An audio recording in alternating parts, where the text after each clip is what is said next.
থানায় এসলাম কালকে জাগলগাছি যে অঞ্চল আছে আমাদের ভাঙড় বিধানসভার মধ্যে অন্যতম একটা অঞ্চল, যেখানে আইএসএফ কর্মীদের উপরে অকথ্যভাবে নির্যাতন এবং অত্যাচার চলেছে। সেই খবর পেয়েই আমরা থানায় আসি।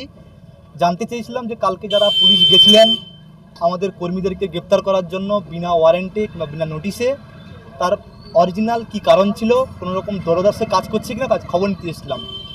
তো পুলিশরা কোঅপারেট করলেন যে আমাদের কাছে এরকম কোনো তথ্য নেই, তবে যদি এরকম কিছু হয়ে থাকে আমরা নিশ্চয়ই তদন্ত করব এবং দেখব।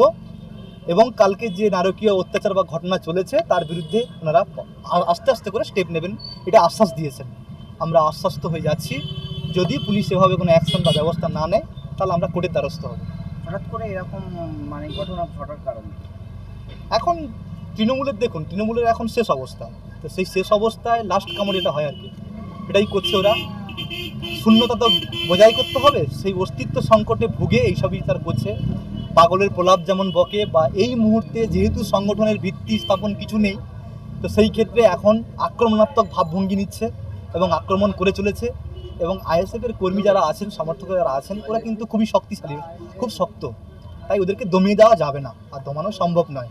তবে হ্যাঁ, পুলিশকে বলেছি কোঅপারেট করার জন্য, আইসি সাহেবও বলেছেন নিশ্চয়ই কোঅপারেট করব। যদি কোঅপারেট না করে তাহলে পুলিশের ব্যবস্থা আমরা হাইকোর্টের ব্যবস্থা নেব। আজকে দুপুরবেলা পুলিশ ঘটনাস্থানে যাওয়ার সময় মহিলাদের বিক্ষোভে পুলিশ ব্যাক করেন, স্বাভাবিক, স্বতঃস্ফূর্ত হবে। যদি কেউ অপরাধ করে থাকে তাকে পুলিশ তুলে আনুক, কোনো সমস্যা নেই। কিন্তু কোনো অপরাধ নেই, কোনো রকম পলিটিক্যাল পার্টির দ্বারা প্রভাবিত হয়ে যদি কোনো ব্যক্তিকে তুলে নিয়ে আসতে যায়, সেক্ষেত্রে স্বাভাবিক জনতা যেভাবে যা ব্যবহার করার দরকার তাই স্বতঃস্ফূর্তভাবে করেছে। এখানে আইএসএফ কোনো হাত নেই এবং আইএসএফ জড়িতও নয়।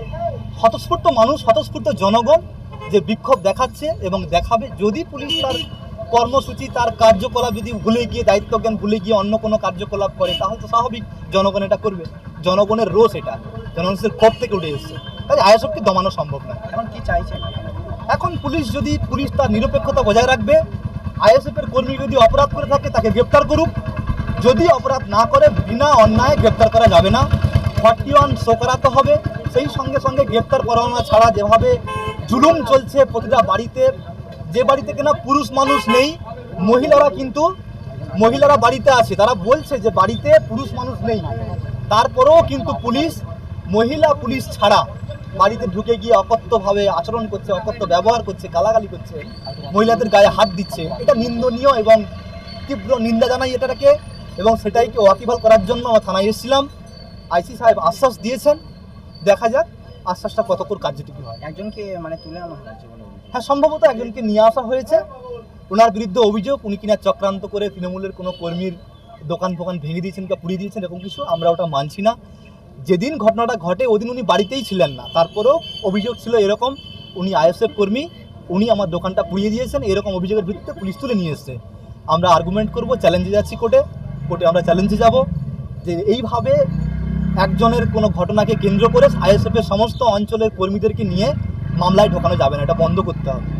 উনি আইএসএফ করেন বলেই কি হ্যাঁ, নিঃসন্দেহে আইএসএফ করে বলেই তো হচ্ছে। না হলে আপনি মামলায় দেখবেন প্রতিদিন যে মামলাগুলো হচ্ছে সব আইএসএফ কর্মীরাই অ্যারেস্ট হচ্ছে, আইএসএফ কর্মীরা গ্রেপ্তার হচ্ছে, আইএসএফ এর কর্মীদের বাড়িতে হামলা হচ্ছে। তার মানে তো পরিষ্কার এখানে তৃণমূল হারতে বসেছে, শেষ অবস্থায় শেষ ঘুমটা ঘুমাচ্ছে, তারপরে একটা ছবল মারার চেষ্টা করছে। তো সেক্ষেত্রে স্বাভাবিক আইএসএফকে খেলা গ্রেপ্তার না করলে তারা রোখা যাবে না, তারপরেও কিন্তু আইএসএফকে রোখা মোটেও সম্ভব নয়। কি মনে করছেন এই যে পরিকল্পিতভাবেই অ্যারেস্ট করা, এই পুড়িয়ে দেওয়া, আগুন লাগিয়ে দেওয়া? সেই কারণে ওয়াকিবহাল করানোর জন্য এসে আপনারা আপনার দায়িত্ব পালন করুন। যদি ওনাদের দায়িত্ব পালন করতে ব্যর্থ হয় তাহলে আমরা কোর্টে বুঝে নেব।